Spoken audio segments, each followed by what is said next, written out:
Hello दोस्तों, मैं अंकुर शुक्ला एक बार फिर से आपका स्वागत करता हूं आपके खूबसूरत से चैनल जिसका नाम है ज्ञान केमिस्ट्री का पे। आज एक बार फिर से हम आ चुके हैं आप लोग के लिए लेकर एक बहुत ही बेहतरीन वीडियो, जहां पे हम बात करेंगे कक्षा 10 के फिजिक्स पोर्शन का विद्युत वाले पार्ट की। जिसमें अगर मैं आपको बता दूं तो बोर्ड एग्जाम जैसे जैसे आपके नजदीक आ रहा है वैसे से अगर आपके अंदर एक डर है तो ये है कि बोर्ड एग्जाम में हम कैसे क्या लिखें, किस प्रकार अपने आंसर को वहां पे एक्सप्रेस करें, क्या अगर इसको हम ऐसे लिखेंगे तो क्या एग्जामिनर कहीं नंबर तो ना काट दे। बहुत सारे कंफ्यूजन, ठीक है। उस कंफ्यूजन के दौर में एक चैप्टर जो कक्षा 10 में फिजिक्स का आता है जिसमें बच्चों को काफी डर लगता है, वो चैप्टर का नाम है विद्युत। क्यों? क्योंकि देखो, कोई चीज याद करने वाली होती तो एक बार बच्चे याद करने का प्रयास करते हैं, लेकिन जब न्यूमेरिकल या क्वेश्चन की बात आती है तो उसमें थोड़ा सा उनको प्रॉब्लम होती है। और फिजिक्स पोर्शन में सबसे ज्यादा न्यूमेरिकल जो लगाने होते हैं वो इसी चैप्टर में आपको मिलेंगे। तो आज हमारा टारगेट ये है कि जहां पे आपको ज्यादा से ज्यादा प्रॉब्लम हो रही है उन प्रॉब्लम को सबसे पहले खत्म किया जाए, ठीक है ना। कोई सीक्वेंस से मुझे अब नहीं चलना है क्योंकि अब अपने पास इतना टाइम नहीं बचा। अब कोशिश ये कि जहां पे आपको ज्यादा से ज्यादा दिक्कत हो रही है उनको उठाना है, उनको पकड़ के अच्छे से काम करना है उनके ऊपर, ठीक है। जैसे कि अभी जो पीछे हमारी वीडियो आई है जिसमें आप देखे होंगे केमिस्ट्री के सबसे इंपॉर्टेंट चैप्टर जो हमारा था कार्बन तथा उसकी यौगिक, उसको हमने कंप्लीट किया। आज हम लोग शुरू करने जा रहे हैं विद्युत वाला। तो चलो ठीक है, चैप्टर को स्टार्ट करते हैं एक प्यारी सी स्माइल के साथ। आप भी स्माइल कीजिए, मैं भी स्माइल करता हूँ, ठीक है। चलो शुरू किया जाए। सभी लोग चैप्टर का नाम डाल लेना विद्युत। तो हेडिंग में लिखिएगा, ये पार्ट का नाम डाल लिए। पार्ट के नाम डालने के बाद अब सुनो, पार्ट का नाम है विद्युत, लेकिन इस विद्युत वाले पार्ट में हम एक एक करके कई सारे टॉपिक पढ़ेंगे। तो जो सबसे पहला टॉपिक है हमारा, जिसको हम लोग बोलते हैं विद्युत आवेश, जिसको हमें सबसे पहले से पढ़ना है, उस टॉपिक का नाम है विद्युत आवेश, जिसको हम लोग बोलते हैं इलेक्ट्रिक चार्ज।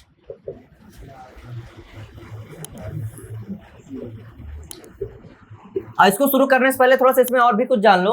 इलेक्ट्रिसिटी का कॉन्सेप्ट आएगा कैसे, क्या एक चीज बताओ। हमें पता है कि हम आसपास कोई भी चीज देखते हैं और जिसका कुछ ना कुछ द्रव्यमान होता है, जो कहीं पे रखने पर कुछ ना कुछ स्थान घेरते हैं, उसको हम बोलते हैं पदार्थ। क्या बोलते हैं? पदार्थ बोलते हैं। तो पदार्थ में बस ये समझना है कि पदार्थ को, और हाँ, पदार्थ की परिभाषा क्या आप लोग पढ़े केमिस्ट्री में कि आसपास कोई भी चीज जब दिखती है जिसका कुछ ना कुछ द्रव्यमान हो, जिसको कहीं पर रखे तो कुछ ना कुछ स्थान घेरे, उसको हम लोग क्या बोलेंगे? पदार्थ। अब ये बात आती है कि जब पदार्थ को हम तोड़ने लगते हैं तो एक ऐसी कंडीशन आ जाती है कि जिसके बाद वो पदार्थ और ज्यादा टूटना मतलब मुश्किल हो जाता है, उसके बाद वो और ज्यादा विभाजित नहीं हो सकता। वो जो अवस्था उसकी होती है वो कहलाती है क्या? परमाणु। क्या कहलाती है?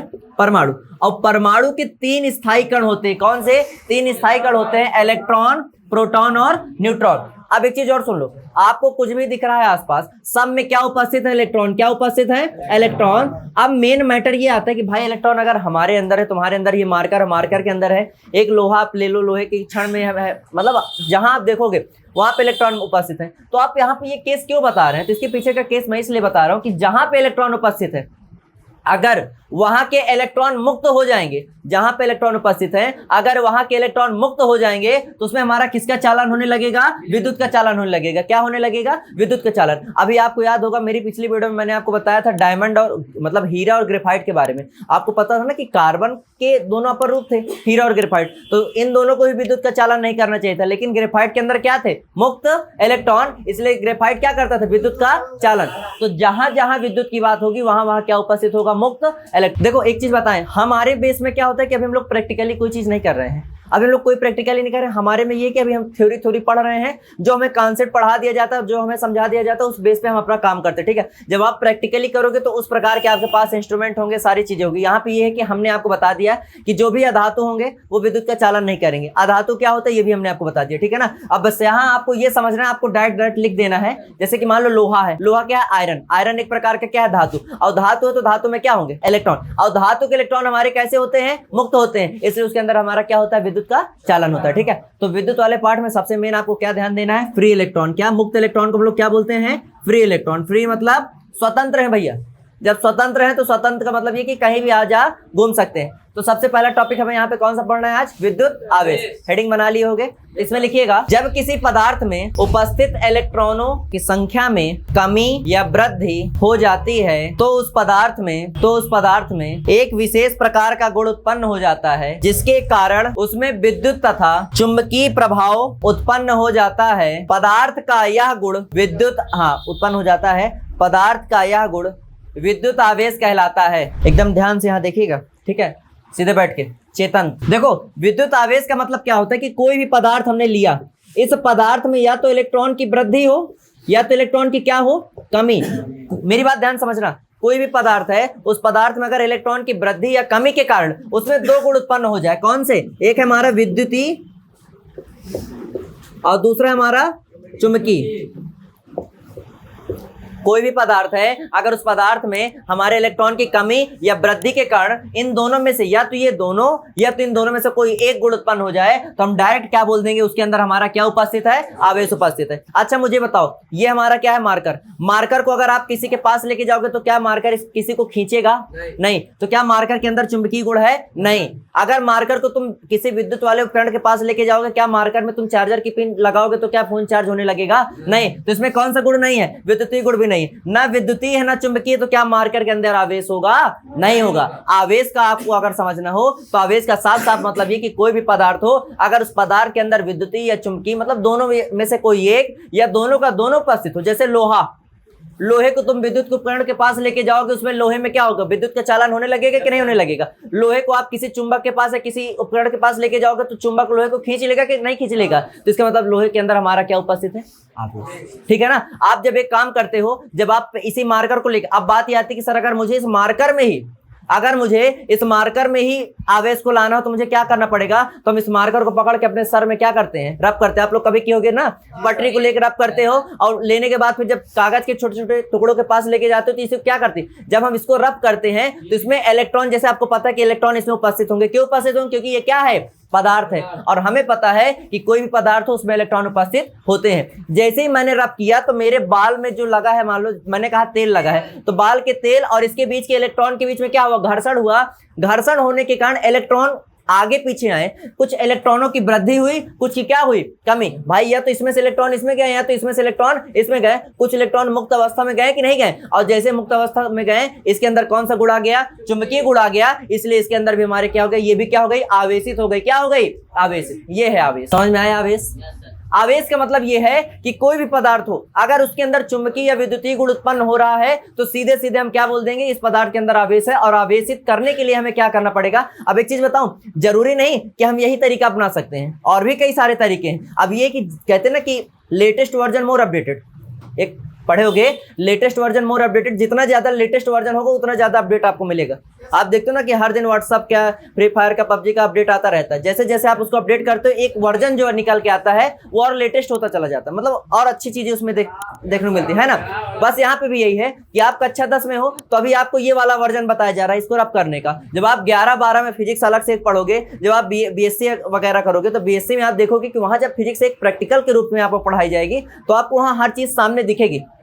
आप एक मूवी देखोगे सुपर 30, मैंने देखी है, आपको सही बताऊं तो सुपर 30 मूवी सबसे ज्यादा, इतनी सारी मूवी देखने में जो सबसे ज्यादा ज्ञान जिसमें मुझे मिला, जिसको लगता है कि यार एक बार और देखा जाए, वो मूवी का नाम है सुपर 30। ऋतिक रोशन की मूवी है। उसमें जब आप देखोगे वो एक रियल स्टोरी है बिहार, ठीक है ना, रियल स्टोरी बिहार के आनंद कुमार की। तो उसमें क्या दिखाया जाता है कि इसमें जो चीज पढ़ाता है वो बच्चों को सामने दिखता है। सामने दिखने का मतलब ये कि वो इस हिसाब से कैलकुलेशन फिट करा देता है कि सामने रखी हुई वस्तु, सामने जाता हुआ इंसान, सामने हो रही घटना, वो सारी चीजें रिलेट कर देता है पढ़ाई से। और पढ़ाई से रिलेट करने में वो सारी चीजें कैलकुलेट। अभी मैं आपसे कह दूं कि कोई व्यक्ति जा रहा है 2 पहिया से, पीछे एक व्यक्ति और लगा हुआ है, अब आगे वाला इतने की रफ्तार से जा रहा है, पीछे वाला इतने की रफ्तार से जा रहा है। ये बताओ, धर्मेंद्र डॉक्टर की दुकान मान लो हमारा फाइनल पॉइंट है, अब उनके दुकान तक पहुंचने के लिए ये बताओ कि पीछे वाले को कितनी स्पीड बढ़ानी पड़े कि दोनों साथ में ही वहां पहुंचे।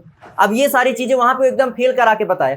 अब एक चीज जानते हो क्या, अब उसमें ये देखा गया कि सारी चीजें प्रैक्टिकल के रूप में बताई गई तो उनको और अच्छे समझ में आया कि नहीं आया। तो जब आप इसी चीज को और अच्छे से प्रैक्टिकल के रूप में समझोगे तो ये फिजिक्स का कॉन्सेप्ट हो, चाहे केमिस्ट्री का कॉन्सेप्ट, चाहे मतलब कोई भी सब्जेक्ट का कॉन्सेप्ट हो, वो आपको एकदम अच्छे से समझ में आ जाएगा। ठीक है ना। तो ये प्रैक्टिकल थोड़ा सा जो मैंने हल्का समझाई तो आप बचपन में किए होगे, पटरी वाला किए हो नहीं किए हो। इसको और आगे किसी शॉर्ट्स वीडियो में हम इसको प्रैक्टिकल जरूर कराएंगे आपको। ठीक है। आवेश का मतलब समझ में आया, इसकी परिभाषा समझ में आई। अब नीचे लिखिएगा आवेश को क्यू से प्रदर्शित करते हैं। क्यू मतलब स्मॉल क्यू, हाँ इसी में लिखिएगा आवेश को क्यू से प्रदर्शित करते हैं तथा इसका एसआई मात्रक कूलाम होता है। जिसे जब खेल के मैदान में, इधर सुनो, जब खेल के मैदान में जब कोई प्लेयर या कोई खेल खेलता है, मान लीजिए कोई भी चीज है, तो जब कहते हैं ना कि किसी चीज की अगर उसे एनर्जी, जैसे एक मूवी में था ना जादू की एनर्जी किससे मिलती थी, धूप से। ठीक है ना। तो अलग अलग लोगों को अलग अलग चीज से एनर्जी मिलती है ना। मुझे एनर्जी जानते हो किससे मिलती है, जब सामने मुझे संख्या दिखती है, और जब संख्या दिखती है तो उससे क्या आती है एनर्जी। अभी सुबह से लेके ये लगभग तीसरी या चौथी क्लास है, पहली दूसरी क्लास में संख्या थोड़ा कम थी, सामने जो बच्चे थे कम थे, तो क्या था, उतनी ज्यादा एनर्जी नहीं थी। अब आपकी संख्या ज्यादा दिख रही है। सुबह मुझे लग रहा था कि आज मैं बीमार हूँ, लेकिन अब लग रहा है कि मैं बहुत ठीक हूँ। ठीक है ना। तो देखा जाए नहीं दिखाएंगे, संख्या भी दिखाएंगे, एक दिन आएगा आपकी संख्या भी दिखाया जाएगा, परेशान क्यों हो। लगभग मैं अपने ऑनलाइन वाले स्टूडेंट से बता दूं कि लगभग 100-150 मीटर की लंबी कतार में बच्चे बैठे हुए हैं। एक दिन आपको हम अपने ऑफलाइन वाले बच्चों से भी मिलाएंगे, उनका सर्वे करेंगे और उनसे हम पूछेंगे कि कैसी रही उनकी क्लास, कैसी क्या चल रही, कैसी नहीं चल रही है। पीछे तक आवाज जा रही है कि नहीं जा रही मेरी?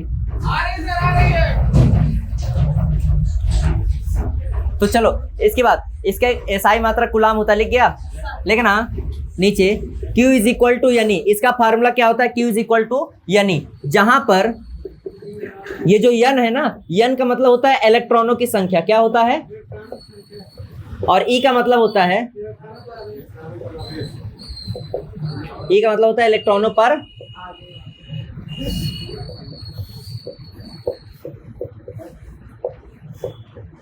ये जो इलेक्ट्रॉन है ना, इलेक्ट्रॉनों पर जो आवेश है, इसकी वैल्यू फिक्स होती है। कितना आवेश होता है, 1.6 गुणे -19 कूलाम, क्या होता है, कूलाम। इसको नोट कर लीजिएगा। अब देखो एक क्वेश्चन, जैसे मैंने आपसे कहा ये मार्कर है, मान लीजिए एक टाइम के लिए, ठीक है। ये मार्कर हमारा क्या है, इसमें इलेक्ट्रॉन आगे पीछे बह रहे हैं, इलेक्ट्रॉन क्या हो रहे हैं, बह रहे हैं। अब जैसे मान लो मैंने इसको जैसे ही रब किया तो इसमें इलेक्ट्रॉन क्या होने लगे, इलेक्ट्रॉन बहने लगे। तो इसमें मैंने आपसे पूछा कि बताइए इलेक्ट्रॉनों की संख्या मैं आपको बता दे रहा हूं, तो बताओ इसमें आवेश कितना होगा। तो आपने कहा सर अच्छा इलेक्ट्रॉनों की संख्या बताइए। मैंने कहा इसमें टोटल मिला करके हमारे 8 इलेक्ट्रॉन है। कितने इलेक्ट्रॉन है, 8। तो आवेश का मान बताओ। अब आपने कहा गुरुजी आपने लिखा Q is equal to N E, तो Q बराबर एन मतलब इलेक्ट्रॉन, कितने इलेक्ट्रॉन आपने बताए, 8। ई का मतलब इलेक्ट्रॉनों पर आवेश, इलेक्ट्रॉनों पर आवेश का मान कितना है, 10 की घाते -19, 16 अट्ठे कितना होता है, 128। और देखो एक अंक बाद दशमलव यहाँ क्या लगा दिए, दशमलव गुणे 10 की घाते -19 कूलाम। ये तुम्हारा क्या हो गया, आवेश। मतलब जब किसी परिपथ में इलेक्ट्रॉनों की संख्या 8 होगी तो उसमें आवेश का मान क्या होगा, 12.8 गुणे 10 की घाते -19 कूलाम। समझ में आया। विद्युत आवेश में क्या है, Q बराबर यानी होता है, n का मतलब होता है इलेक्ट्रॉनों की संख्या, E का मतलब होता है इलेक्ट्रॉनों पर आवेश। इलेक्ट्रॉनों पर आवेश का मान फिक्स है, इसको आप लोग को रट लेना है। जहां जहां इलेक्ट्रॉनों पर आवेश की बात करेगा आपको इतना ही लिख देना है, ठीक है। इसको वीडियो पॉज करके स्क्रीनशॉट ले लीजिए। अब चलते हैं आगे। पहला टॉपिक समझ में आया, चलो एक टॉपिक और कवर करते हैं। हेडिंग बनाइए विद्युत धारा, जिसको हम लोग बोलते हैं इलेक्ट्रिक करंट। एक चीज और, थोड़ा सा एक चीज और देख लेना। अभी जो मैंने आवेश आपको बताया, तो आवेश आप जो पढ़े हो ना, तो अब आपको आवेश 2 प्रकार के मिलेंगे। एक आपको मिलेगा धनावेश, एक ऋणावेश मिलेगा, ठीक है। धनावेश, ऋणावेश, positive charge, negative charge, negative charge. हाँ इसको लिख लो। जब धनायन और ऋणायन होगा तब आप उसको केटायन एनायन लिखेंगे। धनावेश को पॉजिटिव चार्ज और ऋणावेश को निगेटिव चार्ज। धनावेश मतलब प्लस और ऋणावेश मतलब माइनस। चलो इधर देखना, हेडिंग आपकी क्या है, विद्युत धारा। विद्युत धारा में लिखिएगा किसी चालक में विद्युत आवेश के प्रवाह होने की दर को विद्युत धारा कहते हैं। अभी देखो हमने विद्युत आवेश पढ़ा, अब विद्युत आवेश पढ़ने के बाद यही आवेश जब इसकी प्रवाह की दर मतलब ये पूछने लगे कि भाई कितने समय में कितनी धारा, मतलब सुनो इधर, कितने समय में कितना आवेश हमारा गया। हमने कहा आवेश हमने समझ लिया, अब उसी आवेश को बहने में, उसी आवेश को प्रवाहित होने में जो समय लगता है, अगर उस समय की दर मतलब उस आवेश के प्रवाहित होने की अगर दर के बारे में आपसे पूछा जाने लगे तो उसी दर को हम लोग क्या बोलते हैं, विद्युत धारा। लिखना इसे I से प्रदर्शित करते हैं, कैपिटल I बनाना, इसे I से प्रदर्शित करते हैं, इसे I से प्रदर्शित करते हैं तथा इसका SI मात्रक एम्पियर होता है। I is equal to formula होता है इसका Q बाई T। Q का मतलब है आवेश और T का मतलब है समय, टाइम। ये फार्मूला नोट करो। एक क्वेश्चन है, एक क्वेश्चन नोट करना, एक सवाल लगाते हैं। सवाल है यदि किसी परिपथ में 6 इलेक्ट्रॉनों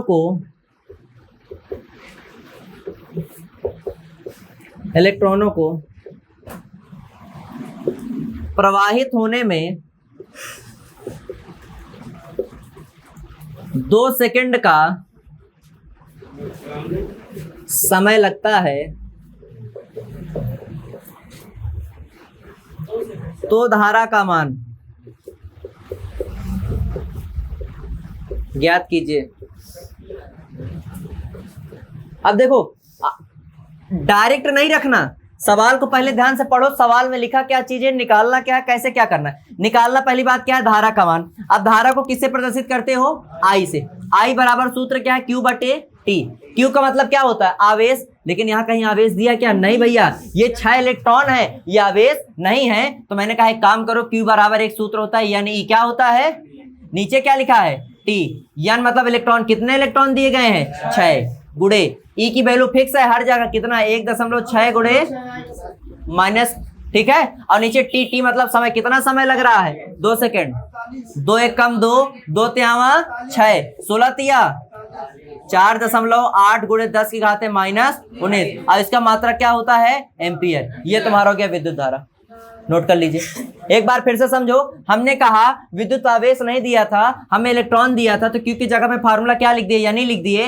एन की वैल्यू क्या दी गई, 6, ई की वैल्यू फिक्स होती है, और टी की जगह कितना रख दिए, 2। 2 त्यावा 6, 16 तिया 48, एक अंक बाद दशमलव था, दशमलव लगाए, आगे 10 की घात 19, 10 की घात 19। देखो ये टॉपिक आपका, हाँ देखो आज के उसमें हमने विद्युत आवेश समझा, विद्युत धारा समझा। आज के लिए बस इतना ही रखते हैं। अगले वीडियो में हम पढ़ेंगे विद्युत विभव के बारे में, प्रतिरोध के बारे में पढ़ेंगे, ओम का नियम भी डिस्कशन करेंगे, ठीक है। ये 3 टॉपिक अगले वीडियो में हम कवर करेंगे। तो आज के लिए बस इतना ही रखते हैं, मिलते हैं आपसे नेक्स्ट वीडियो में। तब तक के लिए जय हिंद, जय Bharat, thank you, have a nice day.